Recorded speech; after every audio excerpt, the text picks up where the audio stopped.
Hi everybody, I'm Susan Mulvihill. Welcome back to my garden. It is finally spring. Hallelujah! I thought it was never going to get here.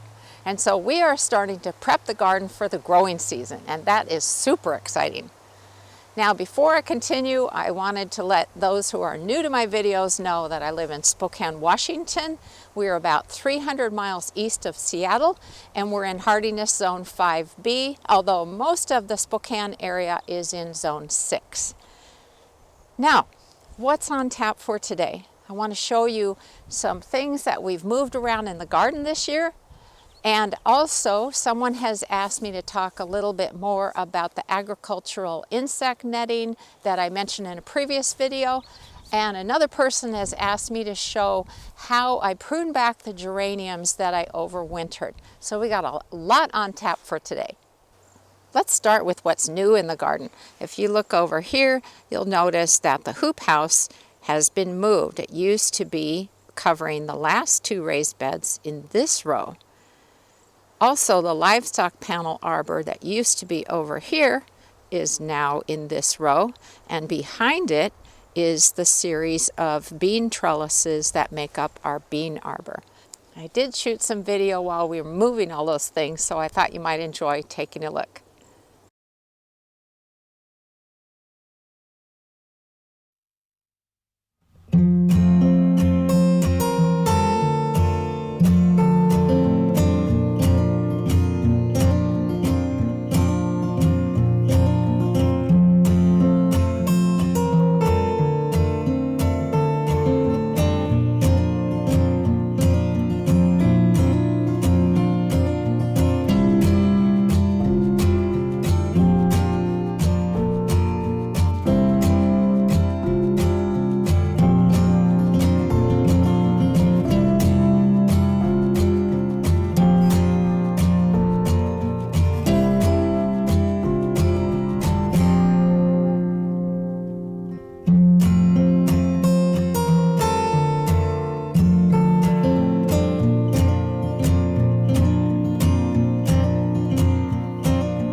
the most important things to do in early spring and also in early fall, if you're able, is to add compost to the surface of your beds.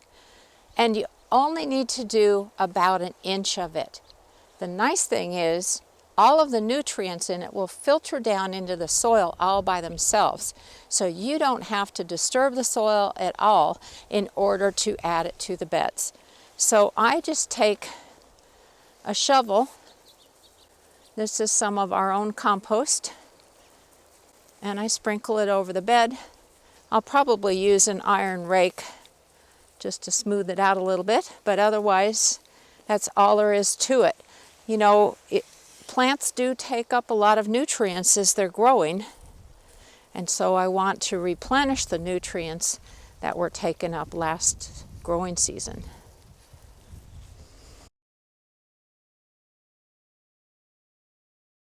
Okay, I promised I would talk a little bit about the agricultural insect netting that we're trying for the first time this year. But I need to give you a little bit of background first.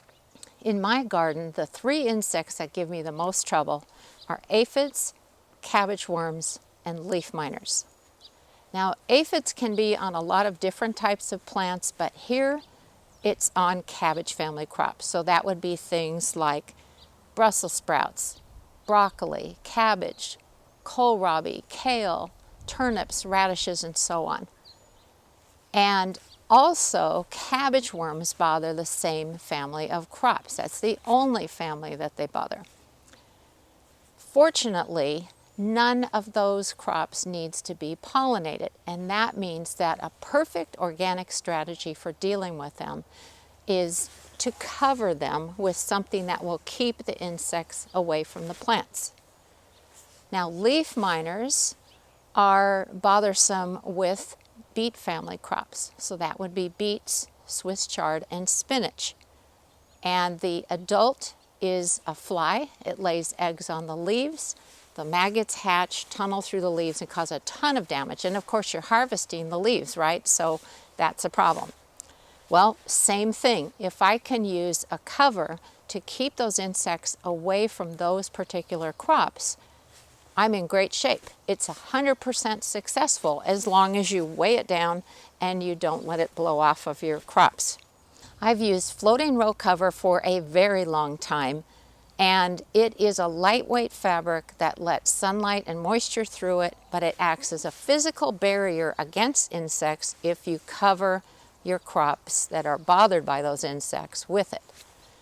I've also used bridal veil netting, which is also known as tulle, and that has worked fairly well, but there's 2 problems. One is sometimes the mesh is just not tiny enough in order to keep the aphids out.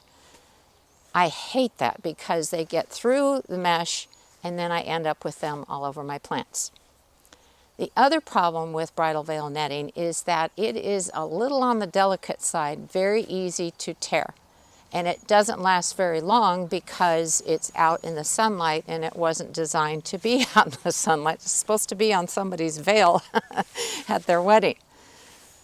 So I've been hearing about this type of netting for quite a while, and that's because I like to watch different types of garden programs and videos that are shot in England, and they use something like this quite a bit. And so I thought, you know, I want to try that. I hadn't until now been able to find any sources for it, but agfabric.com is one of the sources I came across, and it had pieces that were in sizes that would work for my setup. So this bed actually has a hinged cover.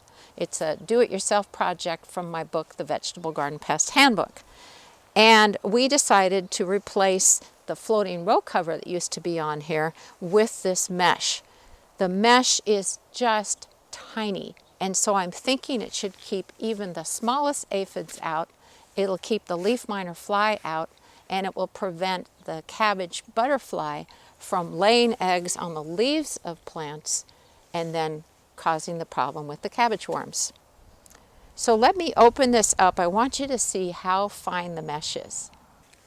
Now, first of all, I want to mention that what you see inside this raised bed is a series of cloches, and those are sort of a plastic tunnel. It hooks together.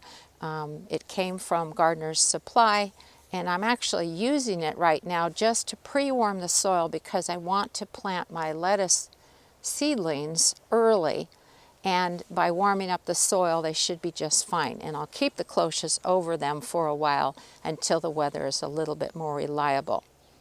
But you'll notice this hinged cover with the hoops on it is pretty slick, and that's what we've put the netting on, and we will keep it on there. In the case of lettuce, it's not that I'm trying to keep bugs away, it's more that I'm trying to keep the birds from pecking on the leaves.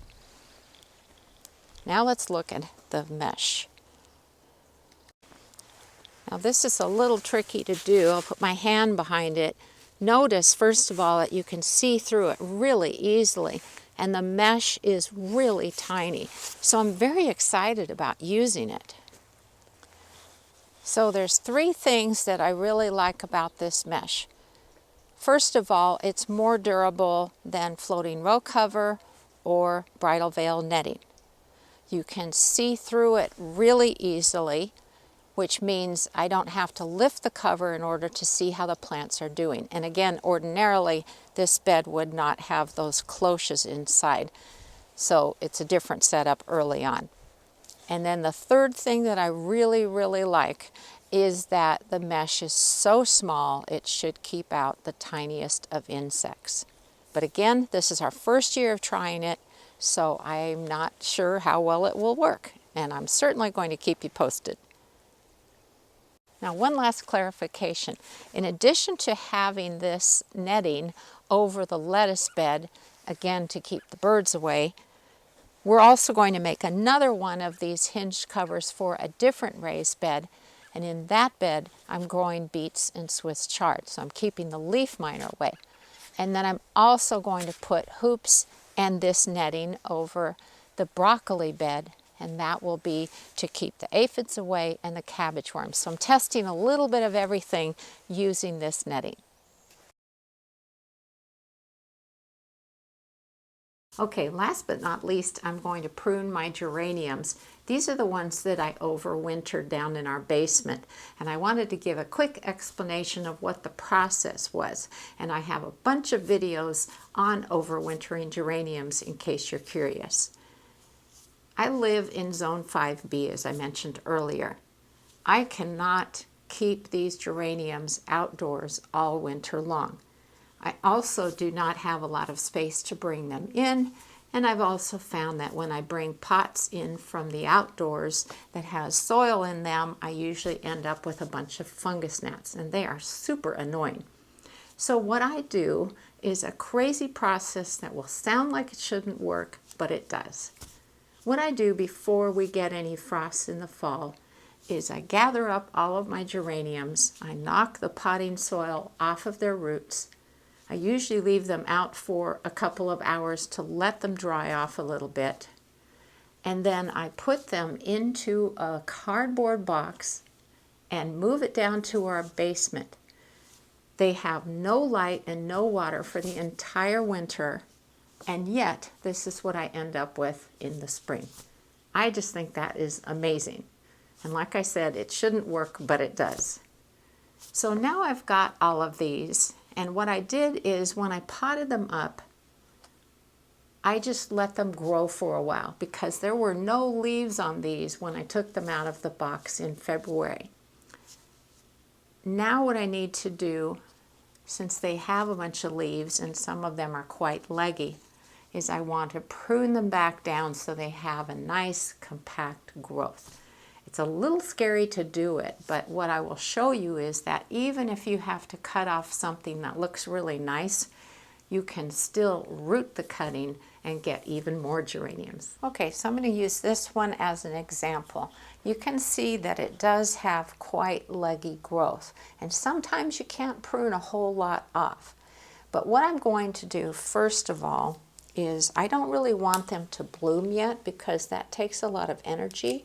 So I'm going to take the flower off and also this flower bud. I think that's the only bud on here.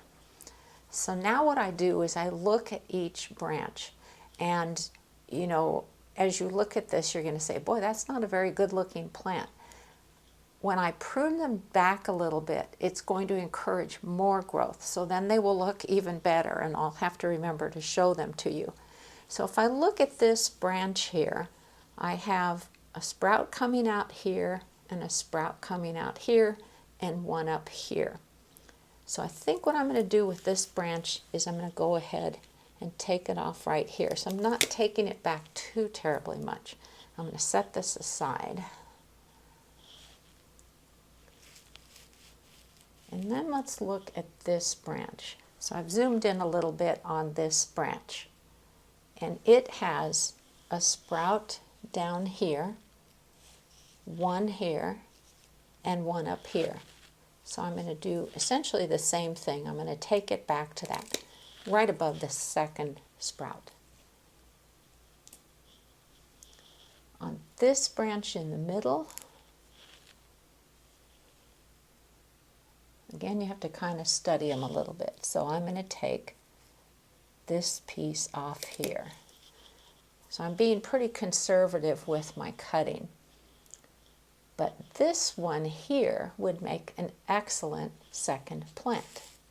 See this one? So I'm going to remove it from the branch right where it emerges from it.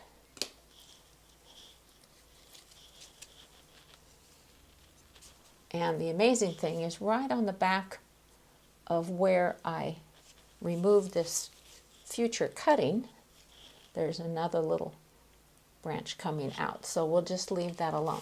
So I think that's pretty much all I'm going to do to this plant. It doesn't look fabulous, but it will look much better in a few weeks. Okay, so I mentioned that I was going to show you how to root a cutting, and it's really quite simple. All you need to do is remove some of the lower leaves, and I'm going to leave just that much on there. And then I'm just going to poke a hole into this section of a little pony pack that is deep enough for the cutting to go into, and then I'm going to firm the soil around the base of the stem. That is all there is to it. You really don't even need to use any kind of a rooting hormone because the plants will root very easily.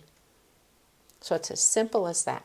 So here is another pruning, and I want to turn that into a cutting so that I can grow another geranium plant.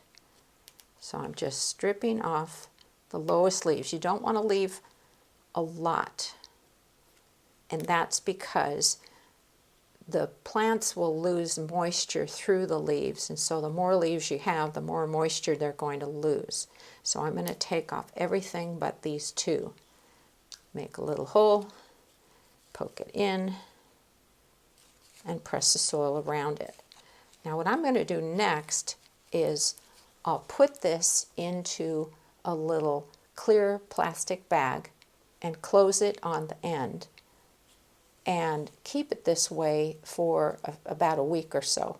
And that just increases the humidity around it, and that will also help the cuttings root. Okay, I hope that all made sense.